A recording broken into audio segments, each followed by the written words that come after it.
ಶಿಗ್ಗಾಂವಿ ತಾಲೂಕು ಹುಲಗೂರು ಗ್ರಾಮದಲ್ಲಿ ಜರುಗಿದ ದಶಮಾನೋತ್ಸವದ ಸಂಭ್ರಮ ಕಾರ್ಯಕ್ರಮದಲ್ಲಿ ಶ್ರೀ ಸಿದ್ಧಿವಿನಾಯಕ ಯುವಕ ಮಂಡಳ ವೇರಗಲ್ಲಿ ಹುಲಗೂರು 10ನೇ ವರ್ಷದ ಗಣೇಶೋತ್ಸವದ ಅಂಗವಾಗಿ ವಿಶೇಷ ಕಾರ್ಯಕ್ರಮ ಹಮ್ಮಿಕೊಂಡಿತ್ತು.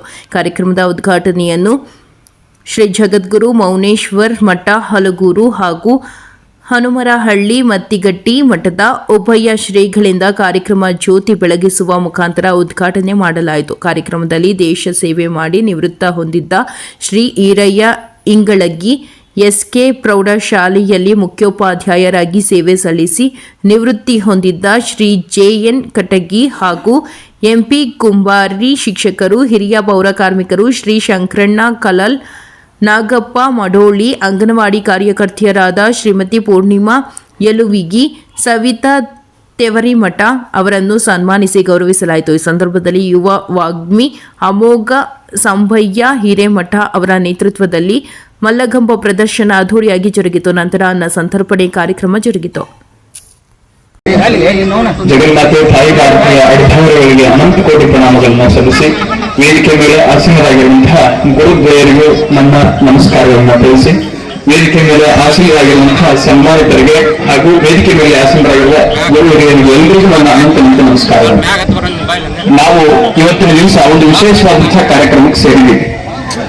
ನಾವು ಹಾಲಿಗೆ ಉಪ್ಪನ್ನು ಹಾಕಬಹುದು, ಹೆಪ್ಪನ್ನು ಹಾಕಬಹುದು. ಹಾಲಿಗೆ ಉಪ್ಪನ್ನು ಹಾಕಿದ್ರೆ ಒಂದೇ ಕ್ಷಣಕ್ಕೆ ಒಡೆದು ಹೋಗಿ ಯಾವ ಕೆಲಸಕ್ಕೂ ಕೂಡ ಬರುವುದಿಲ್ಲ.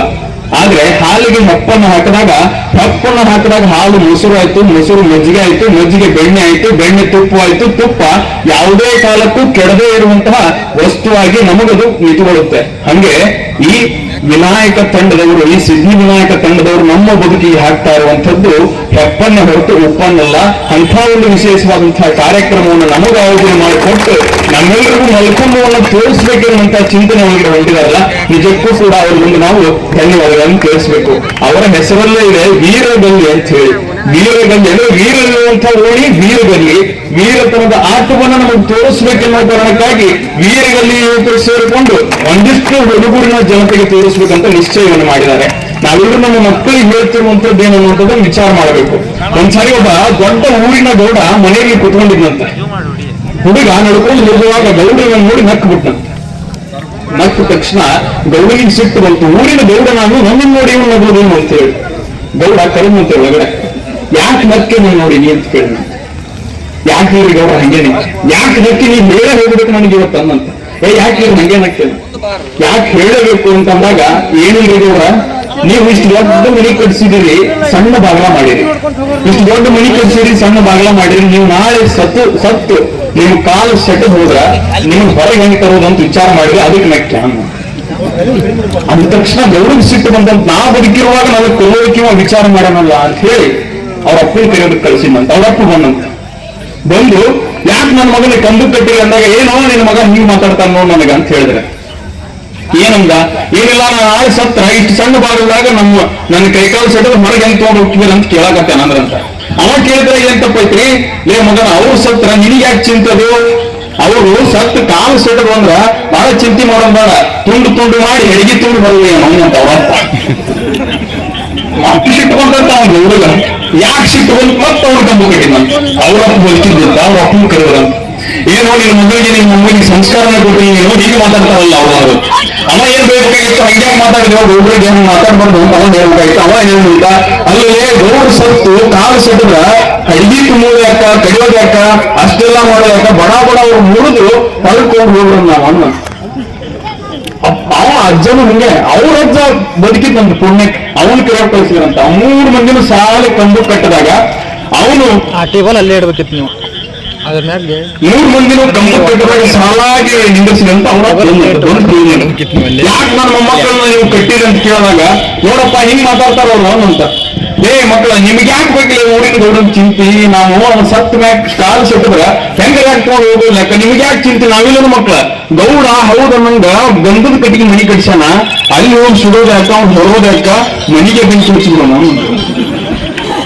ಅಂದ್ರೆ ನಮ್ಮ ಮಕ್ಕಳಿಗೆ ನಾವು ಸಂಸ್ಕಾರವನ್ನು ಹೆಂಗೆ ಕೊಡ್ತೇವೆ ಅನ್ನೋದ್ರ ಮೇಲೆ ನಮ್ಮ ಮಕ್ಕಳು ನಿರ್ಮಾಣ ಆಗೋದಕ್ಕೆ ಸಾಧ್ಯ. ನಾವು ಮಕ್ಕಳಿಗೆ ಒಳ್ಳೆದನ್ನು ಹೇಳ್ಕೊಟ್ರೆ ಮಾತ್ರ ಮಕ್ಕಳು ಒಳ್ಳೇದಕ್ಕೆ ಹೇಳೋದಕ್ಕೆ ಸಾಧ್ಯ.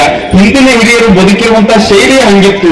ಹೆಂಗ್ ಬದುಕಿದ್ರು ಹಿಂದಿನ ಹಿರಿಯರು? ತಾಯಿ ಎದ್ದ ತಕ್ಷಣ ತನ್ನ ಮಗನಿಗೆ ಹೇಳ್ತಿದ್ಲು, ಸಮುದ್ರ ವ್ಯಸನೆಯ ದೇವಿ ಪರ್ವತಸ್ಥನ ಮಂಡಳೆ ವಿಷ್ಣು ಪತ್ನಿ ನಮಸ್ತುಭ್ಯಂ ಪಾದಸ್ಪರ್ಶಂ ಕ್ಷಮಸ್ವಮೆ. ತಾಯಿ, ನನ್ನ ಸ್ವಾರ್ಥಕ್ಕಾಗಿ ನಿನ್ನ ಮೇಲೆ ನಾನು ಕಾಲನ್ನ ಇಡ್ತಾ ಇದ್ದೀನಿ, ನನಗೆ ನೀನು ಕ್ಷಮೆಯನ್ನ ಕೊಡು ಅಂತ ತಾಯಿ ತನ್ನ ಮಗನಿಗೆ ಹೇಳ್ತಾ ಬೆಳಗ್ಗೆ ಹೇಳ್ತಿದ್ಲು. ಬೆಳಗಾಗಿ ನಾನೆದ್ದು ಯಾರ್ಯಾರ ನೆನೆಯಲ್ಲಿ ಎಲ್ಲೂ ಜೀರಿಗೆ ಬೆಳೆಯೋಳ ಭೂತಾಯಿನ ಎದ್ದೊಂಬುಗಳಿಗೆ ನನಗೆ ಅಂತ ಹೇಳ್ಕೊಡ್ತಿದ್ಲು. ಜಳಕಕ್ಕೆ ಹೋಗುವಾಗ ಅಂದ್ರೆ ಸುಮ್ಮನೆ ಜಳಕ ಮಾಡ್ತಿರ್ಲಿಲ್ಲ. ಏನ್ ಹೇಳ್ತಿದ್ರು?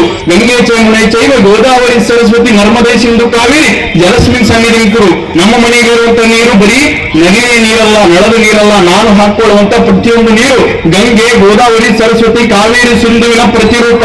ಅದನ್ನು ನಾನು ತಲೆ ಮೇಲೆ ಹಾಕೊಳ್ತಿದ್ದೇನೆ ಅನ್ನುವಂತ ಸಂಸ್ಕಾರವನ್ನ ತಾಯಿ ಕೊಡ್ತಿದ್ಲು. ಊಟ ಮಾಡುವಾಗ ಅನ್ನಪೂರ್ಣೆ ಸದಾಪೂರ್ಣೆ ಶಂಕರ ಪ್ರಾಣವಲ್ಲವೇ ಜ್ಞಾನ ವೈರಾಗ್ಯ ಸಿದ್ಧಾರ್ಥಂ ಅಂತ ಹೇಳ್ತಾ ಊಟ ಆದ ನಂತರ ಅನ್ನದಾತವು ಸುಖಿದವು ಅಂತ ಹೇಳ್ಕೊಡ್ತಿದ್ಲು. ಯಾರು ನಮ್ಗೆ ಅನ್ನವನ್ನು ಕೊಟ್ಟಿರಲ್ಲ ಅವರು ಸುಖವಾಗಿರ್ಲಿ ಅಂತ ಪ್ರಾರ್ಥನೆ ಮಾಡಂತ ತನ್ನ ಮಕ್ಕಳಿಗೆ ಹೇಳ್ಕೊಡ್ತಾ ಇದ್ಲು.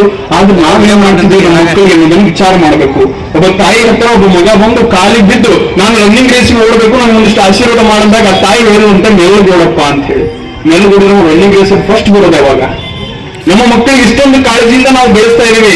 ಅದ್ಯಾವುದು ಕೂಡ ಅಲ್ಲ. ನಮ್ಮ ಮಕ್ಕಳಿಗೆ ನಾವು ಒಳ್ಳೆಯದನ್ನು ಹೇಳ್ಕೊಡ್ಬೇಕು, ಸಂಸ್ಕಾರದಿಂದ ಬದುಕೋದನ್ನು ಹೇಳ್ಕೊಡ್ಬೇಕು. ಅವತ್ತಿನ ಕಾಲಕ್ಕೆ ಗಣೇಶೋತ್ಸವನ್ನ ಮಾಡಿದ್ಯಾಕಂದ್ರೆ ಬಾಲಗಂಗಾಧರ ತಿಲಕರು ಜಗಲಿ ಮೇಲಿದ್ದಂತಹ ಗಣೇಶನನ್ನ ವಾಪಸ್ ಇಂತಹ ಗಲ್ಲಿಗೆ ತಂದಿಟ್ರು.